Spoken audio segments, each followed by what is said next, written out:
दोस्तों, आज का हमारा टॉपिक है कि हमें ब्लॉग हिंदी में लिखना चाहिए, इंग्लिश में लिखना चाहिए या इंग्लिश में लिखना चाहिए या इंग्लिश और हिंदी दोनों में लिखना चाहिए। दोस्तों, बहुत कन्फ्यूजन है इस चीज़ को लेकर, क्योंकि इसमें बहुत सारी चीज़ें मैटर करती हैं। आपकी रैंकिंग फैक्टर भी मैटर करती है, आपका एसईओ भी मैटर करता है, आपका ब्लॉग रैंक होगा नहीं होगा ये भी मैटर करता है, लोग उससे एंगेज हो पाएंगे ये भी मैटर करता है। तो आज सारी डिटेल हम बात करेंगे इस पर। मैं अपने ब्लॉग का एक्सपीरियंस आपके साथ शेयर करूंगा, मैं अपना थॉट बताऊंगा। मैं ये नहीं कह रहा कि आपको ऐसा ही करना चाहिए, लेकिन मेरा थॉट जो है मैं आपके साथ शेयर करना चाहता हूँ। तो जो लोग इंग्लिश में ब्लॉग बना रहे हैं, बहुत अच्छी बात है। इंग्लिश अगर उन्हें आती है तो आराम से बनाइए, लेकिन एक चीज़ ध्यान रखिए कि अगर आपको इंग्लिश में ब्लॉग बनाना है तो आपकी ग्रामर अच्छी होनी चाहिए, आपकी स्पेलिंग मिस्टेक नहीं होनी चाहिए। ये बहुत मैटर करती हैं, क्योंकि जब भी कोई विजिटर आपके ब्लॉग पर आता है और वो किसी चीज़ के बारे में पढ़ रहा है और अगर उसको उसमें स्पेलिंग मिस्टेक दिखी या उससे लगा कि ये सही ऑर्डर में नहीं लिखा गया है, इसकी ग्रामर ठीक नहीं है, तो वो आपकी जो योग्यता है उस पर शक करने लगेगा। उसे लगेगा कि आपको ब्लॉग लिखना नहीं आता और आप सिर्फ पैसे कमाने के लिए लिख रहे हैं, ठीक है। तो उससे उतना इंटरेस्ट नहीं आएगा आपके ब्लॉग में और वो आपका ब्लॉग छोड़कर चला जाएगा। हो सकता है दोबारा वो कभी ना आए, ठीक है। तो अगर आप इंग्लिश में ब्लॉग लिखना चाह रहे हैं तो सबसे पहले आप ग्रामर ठीक कीजिए, उसके बाद अपनी स्पेलिंग मिस्टेक ठीक कीजिए, स्पेलिंग आपको अच्छी करनी चाहिए, तभी आप इंग्लिश में ब्लॉग शुरू करें, ठीक है। अब क्योंकि मुझे इतनी इंग्लिश ग्रामर की नॉलेज नहीं है और इतना स्पेलिंग पे मैं ध्यान नहीं दे सकता, इसलिए मैंने इंग्लिश में ब्लॉग शुरू नहीं किया। मेरा ब्लॉग है हिंदी में। अब बात आती है कंपटीशन की। तो बहुत से लोग कहते हैं कि भैया इंग्लिश में अभी कंपटीशन बहुत है और हिंदी में कंपटीशन कम है, तो इसलिए हिंदी ब्लॉग कर लो और इंग्लिश ब्लॉग मत करो। तो मैं आपको बता दूं, देखो कंपटीशन हर जगह होता है, बस मैटर करता है आप कितना अच्छा कंटेंट लिख सकते हैं। अगर आप अच्छा कंटेंट लिख सकते हैं तो आप कंपटीशन में भी सर्वाइव कर सकते हैं। इस चीज़ को हमेशा दिमाग में बिठा के रखें। तो इस चीज़ से डरें नहीं कि कंपटीशन बहुत है। अगर आपको इंग्लिश अच्छी आती है तो आप इंग्लिश में कीजिए, वरना आप हिंदी में भी कर सकते हैं। हिंदी में भी कोई दिक्कत नहीं है, कंपटीशन वहाँ पे भी है, लेकिन इतना अभी नहीं हुआ है। हाँ, मानते हैं इंग्लिश के अकॉर्डिंग, मतलब इंग्लिश के हिसाब से अभी हिंदी में ज़्यादा कंपटीशन नहीं है, ठीक है। तो ये बात हो गई। अब बात आती है कि हिंदी में ब्लॉग शुरू करें तो उसमें ग्रोथ हो सकती है क्या? आगे इसमें चांसेस है बहुत ज़्यादा पैसा कमाने के।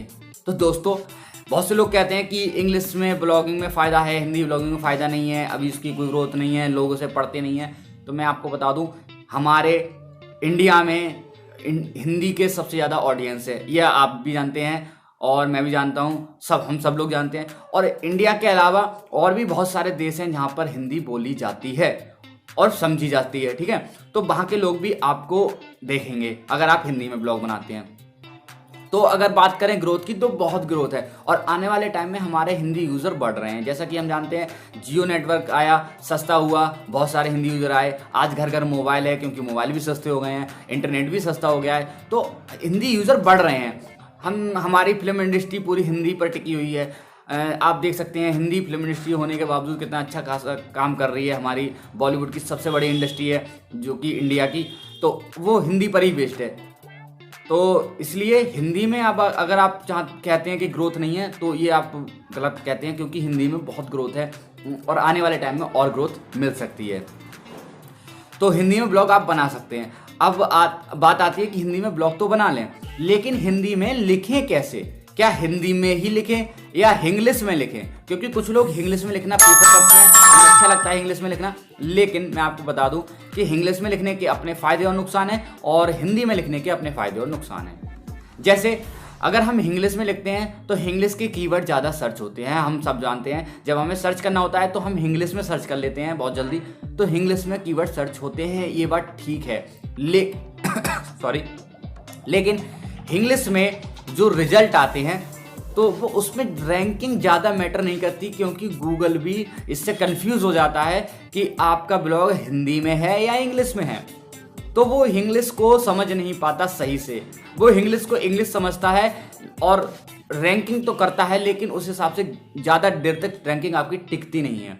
मैंने भी स्टार्टिंग में इंग्लिश से शुरू करा था, लेकिन अब मैं सोचता हूँ कि इंग्लिश से बेटर है कि मैं अपना ब्लॉग हिंदी में भी लिखूँ, और बल्कि हिंदी में ही लिखूँ।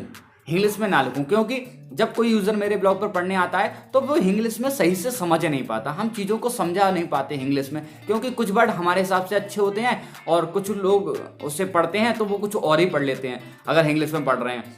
तो अगर हम हिंदी में लिख सकते हैं तो हम हिंदी में लिखें प्रॉपर, जिससे कि जो यूज़र आएगा उसे सही से पता चलेगा कि हम क्या लिख रहे हैं, क्या बताना चाह रहे हैं, और उसे भी समझ में आएगा।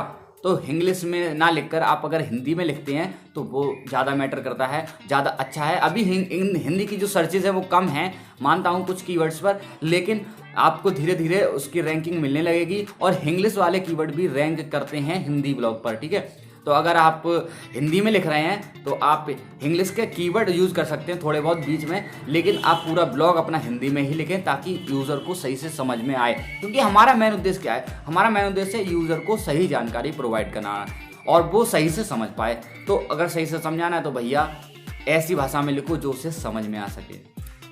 आई होप आपको समझ आया होगा कि हिंदी, इंग्लिश और इंग्लिश में क्या अंतर है और क्या दिक्कत आ सकती है आपको। तो अब आपके ऊपर है, आप हिंदी में लिखें, इंग्लिश में लिखें या इंग्लिश में।